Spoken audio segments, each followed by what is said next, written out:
Hello students. चरक संहिता की इस series में हम फर्स्ट चैप्टर की शुरुआत कर चुके हैं, जिस चैप्टर का नाम है दीर्घ जीवितीय अध्याय। और इस चैप्टर में पिछले 2 पार्ट में हम आयुर्वेद अवतरण और षट पदार्थ के बारे में पढ़ चुके हैं। अगर आपने वो वीडियो नहीं देखी है तो आप उन वीडियोस को जरूर पहले देख लें, इसका लिंक आपको डिस्क्रिप्शन बॉक्स में मिल जाएगा। आगे प्रोसीड करते हैं। सबसे बेसिक क्वेश्चन जो बार बार वाइवा में भी पूछा जाता है वो है कि आयुर्वेद तंत्र का प्रयोजन क्या है। आयुर्वेद तंत्र का प्रयोजन क्या है? तो प्रयोजन का मतलब होता है कि इसकी एम क्या है। ठीक है, इस हर एक बुक को लिखने के पीछे एक एम होता है कि at the end of reading this book हमें क्या हासिल होगा। तो इस तंत्र को जान लेने पर, तंत्र का मतलब है कि इस टेक्स्ट को जान लेने के बाद हम क्या समझ सकते हैं, कार्यम धातु साम्यम इहम उच्यते। ठीक है, तो इस टेक्स्ट को बेसिकली रेफर किया गया है किसके लिए? धातु साम्यता के लिए। तो धातु क्या होता है? धातु का मतलब है हमारी बॉडी टिश्यूज को। अब ये ग्रॉस लेवल पर हम समझ रहे हैं। ठीक है, तो बॉडी टिश्यूज को क्या कहा गया है? धातु कहा गया है। फॉर एग्जांपल प्लाज्मा हमारी बॉडी में हो गया है तो इसे आयुर्वेद में रस कहा जाता है। या ब्लड सेल्स हैं, याद रखिए मैं ब्लड सेल्स की बात कर रहा हूँ, कंप्लीट ब्लड इन दोनों को मिलाकर के बनता है। तो ब्लड सेल्स को रक्त कहा गया है। मस्कुलर टिश्यूज जो होते हैं उनको इन्होंने मांस कहा है, आयुर्वेद में इसे मांस कहते हैं। या एडिपोज टिश्यू है, फैट है हमारी बॉडी में। ठीक है, तो एडिपोज को इन्होंने मेद कहा है। ये बहुत ग्रॉस लेवल पर हम बात कर रहे हैं, ठीक है, समझने के पर्पज से। देन बोन्स अगर हैं तो उसको आयुर्वेद में या हिंदी में अस्थि कहा जाता है ना। द नेक्स्ट वन इज मज्जा। तो बोन मैरो जो होती है, बोन मैरो को क्या कहते हैं? मज्जा कहते हैं। ये क्या है? ये सभी हमारी बॉडी के फॉर्मिंग एलिमेंट्स हैं, फॉर्मिंग टिश्यूज हैं। इनको हिंदी में कहा जाता है धातु। और आयुर्वेद का जो बेसिक प्रयोजन है, ठीक है, एम है, जो मेन एम है इस तंत्र का, वो क्या है कि हम धातु साम्य क्रिया करें। भाई जब भी कोई बीमार होता है तो उसमें क्या होगा कि उसकी जो धातुएं हैं वो दूषित हो जाएंगी। मतलब किसी को ऑस्टियोलॉजिकल या ऑर्थोपेडिक्स के इश्यू हैं, किसी को ब्लड रिलेटेड इन्फेक्शंस हैं, किसी को डिहाइड्रेशन है। अगर डिहाइड्रेशन है दैट मीन्स कि उसका प्लाज्मा में कहीं ना कहीं कोई डिफॉर्मिटी आई है। ठीक है, या वो प्लाज्मा जो है वो और ज्यादा विशिएट हुआ है। तो इन सब फैक्टर्स को समझना है। इसका मतलब वो क्या है? डिजीज के बारे में बात हो रही है।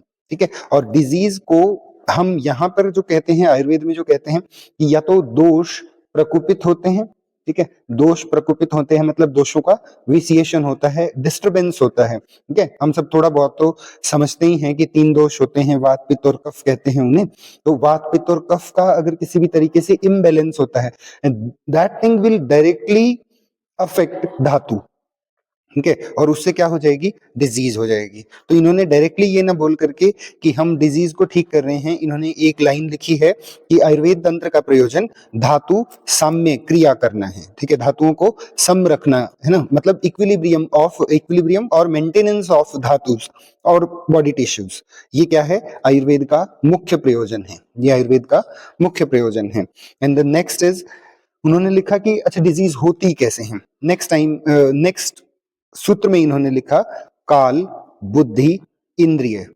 ठीक है, काल बुद्धि इंद्रिय अर्थानाम योगो मिथ्या न च अति च। अब 3 चीजें यहां पर हैं, पहले इसको बहुत ध्यान से समझ लें। काल, बुद्धि, इंद्रिय और इंद्रियों के अर्थ है ना। अब काल का मतलब क्या है? काल मीन्स टाइम। तो टाइम क्या है? अब अभी जो वेदर चल रहा है इसमें ठंड बहुत बढ़ी हुई है, और अगर ठंड बढ़ी हुई स्थिति में हम ठंडी चीजों का ही सेवन करें तो उससे क्या हो जाएगा? हमारे दोष प्रकोपित हो जाएंगे। ये तो सभी जानते हैं कि अगर ठंड में हम आइसक्रीम खा रहे हैं तो इससे क्या होगा? हमें ठंड लगेगी, रनिंग नोज होगा, गला खराब हो जाएगा, खांसी आ जाएगी। ये सब चीजें जो है ये क्या बताती हैं कि आपने सही समय का चयन नहीं किया है। तो काल is one of the factors जिसकी वजह से बीमारी हो सकती है। And the next one is बुद्धि और इंद्रियों के जो विषय हैं। बुद्धि और इंद्रियों के विषय का मतलब क्या होता है कि आप बहुत वाइजली चीजों को चूज करें। खाने में। अगर नहीं कर रहे हैं तो इट मीन्स आपकी बुद्धि जो है वो प्रॉपर काम नहीं कर रही है। फॉर एग्जाम्पल, आपने जो है बुद्धि का सही प्रयोग नहीं किया और आप रात को 2 बजे जो है वो मैगी खा रहे हैं, ठीक है। रात 2 बजे आप अगर कोई ऐसा आहार विहार का सेवन कर रहे हैं जिससे आपको गैस्ट्राइटिस हो सकता है, जिससे आपको फ्लैचुलेंस हो सकता है, तो ये सब चीजें भी क्या करती हैं, रोगों को बढ़ाती हैं, ठीक है। तो ये डायरेक्टली अफेक्ट करेंगी डिजीज को। And the next one is in. अब इंद्रियों के अर्थ, ठीक है, इंद्रियां क्या है, जो हमारी 5 बेसिक सेंसेस हैं, उनके अर्थ को भी ग्रहण किया जाता है कि ये भी बीमारी का कारण हो सकते हैं। इसमें सबसे बड़ा एग्जाम्पल हम जानते ही हैं, जैसे रसनेंद्रिय। रसनेंद्रिय का मतलब क्या होता है, सेंसेशन ऑफ टेस्ट, ठीक है। तो टेस्ट सेंसेशन के लिए हमारी जिह्वा रिस्पॉन्सिबल होती है। और अभी हम क्या करते हैं कि हमें जंक फूड खाने का मन है, या अभी हमें जो है वो कोल्ड ड्रिंक पीने का मन है, या अभी हमें जो है वो पिज्जा खाने का मन है। इन सभी से क्या होता है, लास्ट में इन्होंने लिखा है न योगो मिथ्या ने च अति।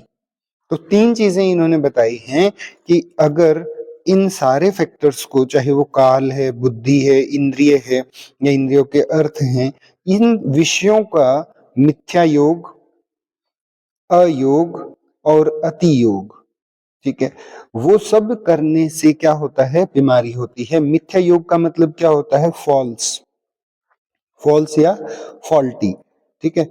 अब आपको पता है कि ये सो एंड सो चीज खाने से या पिज्जा खाने से मुझे गैस्ट्राइटिस होगा, फिर भी आप खा रहे हैं, तो वो उसका क्या होगा, मिथ्या योग होगा। अयोग का मतलब होता है कि आप बहुत चूजी हैं, ठीक है। जैसे कुछ लोग कहते हैं कि मैं वीगन हूँ, ठीक है, या मैं फिर ये जो पर्टिकुलर चीजें नहीं खाता हूँ, इस पर्टिकुलर रस का सेवन करना, कि कड़वा मुझे बिल्कुल पसंद नहीं है, मीठा मुझे बिल्कुल पसंद नहीं है। इस तरीके से अयोग मतलब पर्टिकुलर जो टेस्ट सेंसेशंस हैं, उनका कभी भी आपने इंद्रियों के साथ संयोग नहीं होने दिया, दैट इज नोन एज अयोग। और थर्ड आता है अति योग। अति योग का मतलब है, हाँ हम कहते हैं कि ये जो ग्रीन टी है, ग्रीन टी बहुत अच्छी होती है, और फिर भी मतलब ग्रीन टी अच्छी है, लेकिन इसका मतलब ये नहीं है कि आप उसका पूरा दिन सेवन करेंगे, कि सुबह से लेकर शाम तक सिर्फ ग्रीन टी पी रहे हैं। ऐसे में भी क्या होता है कि रोग पैदा होते हैं, और जो हमारे जनरल सेंसेस हैं उनमें डिफॉर्मिटी भी देखी जाती है। आगे बढ़ते हैं।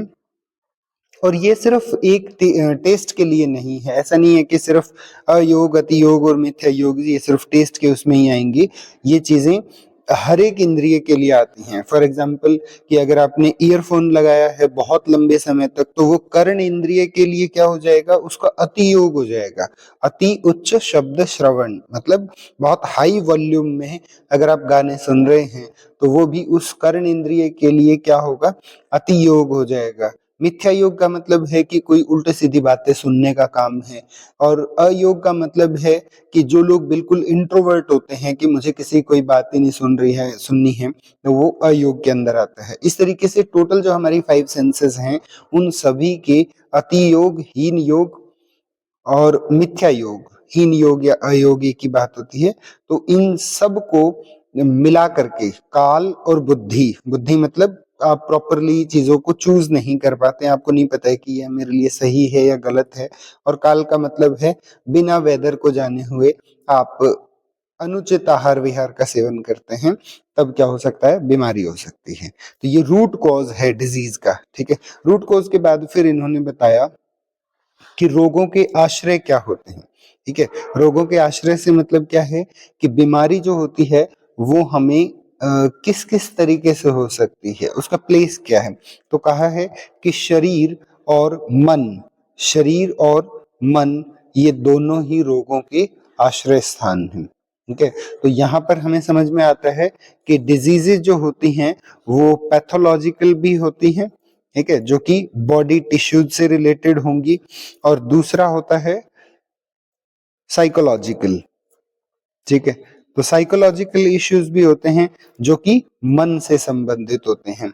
लेकिन इन सभी में भी जो फैक्टर है वो काल, बुद्धि, इंद्रिय, अर्थ, ठीक है। काल, बुद्धि, इंद्रिय, अर्थ बीमारी इनसे ही होगी, दो जगह पर हो सकती है, वो बीमारी शारीरिक भी हो सकती है, वो बीमारी मानसिक भी हो सकती है। जैसे इंट्रोवर्ट होना एक साइकोलॉजिकल इशू है और गैस्ट्राइटिस होना एक शारीरिक इशू है ना। और इन्होंने कहा है तथा सुखानाम योगस्तु सुखानाम कारणम समय। आपने बीमारी का कारण तो बता दिया, लेकिन सुख रहने का, सुख मतलब अरोगता या डिजीज फ्री कैसे रह सकते हैं, तो इन सब चीजों का काल, बुद्धि और इंद्रिय अर्थ, इन तीनों चीजों का यदि समयोग हो, समयोग मीन्स इक्विलिब्रियम हो, तब भी क्या हो सकता है, सुख की प्राप्ति हो सकती है।